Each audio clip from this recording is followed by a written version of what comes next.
বিজেপিত আৰম্ভ হৈছে নেকি চিপ্ৰাংমৰা ৰাজনীতি। সাংসদ দিলীপ শইকীয়া ঘৰুৱাবলৈ নলবাৰীৰ প্ৰাক্তন বিধায়ক অশোক শৰ্মাই লৈছিল 2 লাখ টকা।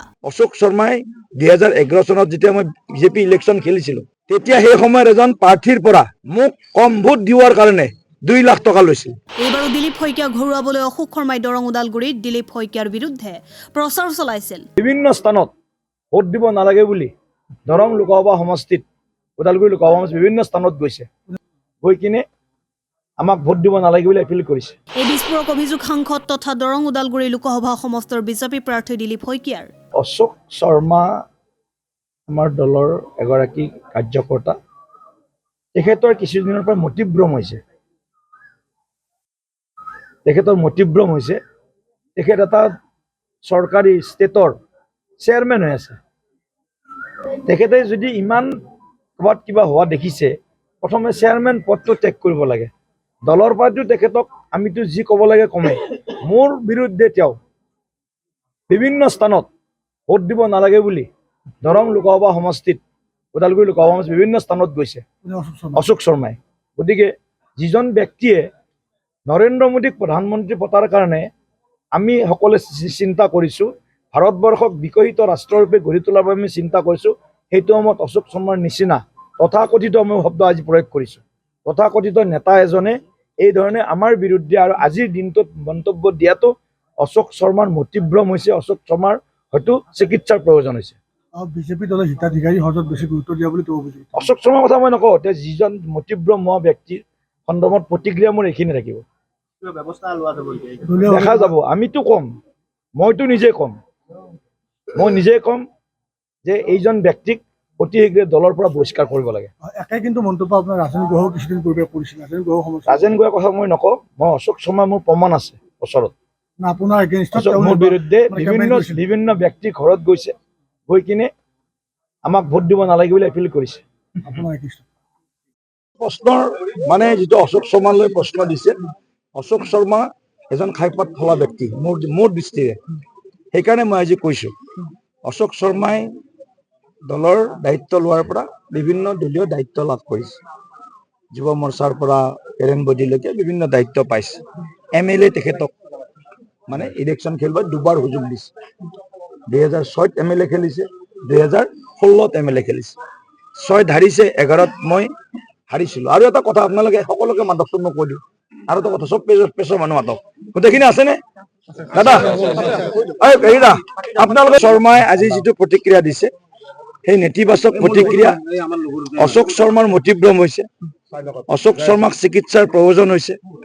অশোক শৰ্মাই দলৰ বিভিন্ন দায়িত্ব লৈছে, দায়িত্ব লৈ কাম কৰিছিল, তাত কোনো সন্দেহ নাই। কিন্তু অশোক শৰ্মাই বিগত কিছুদিনত যিবিলাক কাম কৰিছে, সেইবিলাক কামে দলটোৰ ভাৱমূৰ্তি বিনষ্ট কৰাৰ লগতে অশোক শৰ্মাই ভাবি আছে যে তেওঁ মাত্ৰ বিজেপিৰ হৈ তেওঁৱে একমাত্ৰ নেতা, পুৰণি নেতা।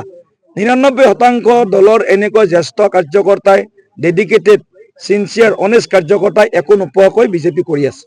সেইসকলক মই চেলুট দিছোঁ, কিন্তু অশোক শৰ্মাক মই ধিক্কাৰ দিছোঁ।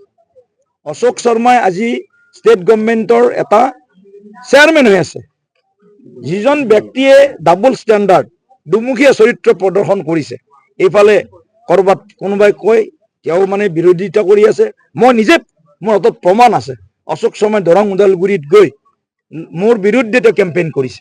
তেওঁ কি বিজেপিৰ কাৰ্যকৰ্তা? তেওঁ বৰ্তমান যিজন বিজেপিৰ কাৰ্যকৰ্তাই নৰেন্দ্ৰ মোদীজীক প্ৰধানমন্ত্ৰী পতাৰ কাৰণে সকলোৱে দিন ৰাত একাকাৰ কৰিছে, যি কাৰ্যকৰ্তাই হিমন্ত বিশ্ব শৰ্মা ডাঙৰীয়াৰ যি সপোন, আমাৰ অসমৰ যি সপোন, 3,30,00,000 মানুহৰ সপোন যে অসমক 5খন শ্ৰেষ্ঠ ৰাজ্যৰ ভিতৰত এখন প্ৰতিষ্ঠা কৰিব লাগে, সেই সময়ত অশোক শৰ্মাৰ নিচিনা এজন কুলাংগাৰ ব্যক্তিয়ে এই ধৰণৰ মন্তব্য দিছে। আৰু এটা কথা আপোনালোক কৈছোঁ, অশোক শৰ্মাই 2011 চনত যেতিয়া মই বিজেপি ইলেকশ্যন খেলিছিলোঁ, তেতিয়া সেই সময়ত এজন প্ৰাৰ্থীৰ পৰা মোক কম ভোট দিওৱাৰ কাৰণে 2 লাখ টকা লৈছিল।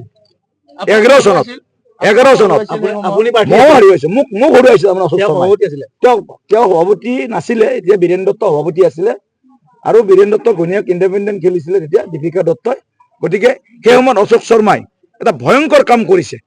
2 লাখ টকা মোৰ বিৰোধী প্ৰাৰ্থীৰ পৰা তেওঁ লৈছে আৰু এইটো তাৰমানে চিপৰাংমাৰা স্বভাৱ অশোক শৰ্মা আগৰ পৰাই আছে অশোক শৰ্মাৰ দুটা দাঁত খোৱা দাঁত বেলেগ অশোক শৰ্মাৰ খোৱা দাঁত বেলেগ আৰু এটা হাতীৰ নিচিনা যেনেকে দাঁত ওলাই থাকে সেনেকুৱা দাঁত আছে অশোক দৰং শৰ্মাৰ। ওদালগুৰিতো যিহেতু আপুনি কেম্পেইন কৰা বুলি কৈছে তেখেতে আপোনাৰ বিৰুদ্ধে গতিকে দৰং ওদালগুৰিত এই ক্ষেত্ৰত কিবা মই পদক্ষেপ ল'ব? ইতিমধ্যে মই দলকো জনাইছো ৰাজ্যিক সভাপতিকো মই জনাই আছো লিখিতভাৱে জনোৱা নাই মৌখিকভাৱে জনাইছো মাননীয় মুখ্যমন্ত্ৰী ডাঙৰীয়াক জনাইছো গতিকে ইলেকশ্যনৰ পিছতে অশোক শৰ্মাৰ বিৰুদ্ধে কঠোৰ অনুশাসনমূলক ব্যৱস্থা গ্ৰহণ কৰা হ'ব নিশ্চিতভাৱে যাৰ মানে চিধা নহয় গতিকে চিধা নোহোৱা মানে এইটোৱে কাম কৰিব। News desk report Assam time. ৰাইজৰ কণ্ঠ অসম টাইম। ঘৰত আনন্দ আৰু সম্পৰ্কৰ চমক বজাই ৰাখিবলৈ জৰুৰী হৈছে সকলো আনন্দময় মুহূৰ্তত মৰমৰ উপহাৰ দিয়াটো। সেইবাবে মধুশ্ৰী জুৱেলাৰ্ছে আনিছে সকলো ৰঙীন ক্ষণৰ বাবে বিশেষ গহনা। হীৰাৰে হওক সোণৰে হওক বা ৰূপৰে হওক শ্ৰেষ্ঠ ডিজাইনছ আৰু হলমাৰ্কযুক্ত গহনাই ৰাখে সম্পৰ্কক নিখুঁত। তেনেহ'লে আজিয়ে আনক আনন্দ মধুশ্ৰী জুৱেলাৰ্ছৰ সৈতে যোগাযোগ কৰক 7002800341 নাইবা ভিজিট কৰক LNB ৰোড নলবাৰী অসম। আপোনাৰ প্ৰিয় চহৰ নলবাৰীত নিজাববীয়াকৈ বসবাস কৰাৰ সপোন আছে নেকি? চহৰৰ মাজমজিয়াত মাটি কিনি ঘৰ সাজি লোৱাৰ সমস্যাই দেখা দিছে নেকি? সেই সমস্যা এতিয়া আৰু নাই। চহৰৰ মাজমজিয়াত মাটি নিকিনাকৈ নিজে ঘৰ নসজোৱাকৈ এটা বিলাসী ঘৰৰ গৰাকী হ'ব পাৰিব আপুনি। নলবাৰীত প্ৰথমবাৰৰ বাবে সেই সুবিধা আহিছে। নলবাৰীত প্ৰথমটো ৰেৰাৰ দ্বাৰা অনুমোদিত আটকধুনীয়া এপাৰ্টমেণ্ট এতিয়া চহৰৰ গোপাল বজাৰত নিৰ্মাণ হৈ উঠিছে। আটকধুনীয়া আহল বহল এপাৰ্টমেণ্ট তীৰ্থদ্বীপ এনক্লেভ।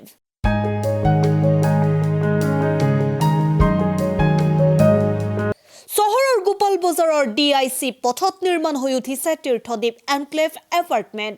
2টা আৰু 3টা আটকধুনীয়া শুৱনি কোঠাযুক্ত সপোনৰ ঘৰ, যথোপযুক্ত গাড়ী পাৰ্কিঙৰ সুবিধা, নিৰিবিলি পৰিৱেশ, যাতায়াত আৰু যোগাযোগৰ উপযুক্ত সুবিধা।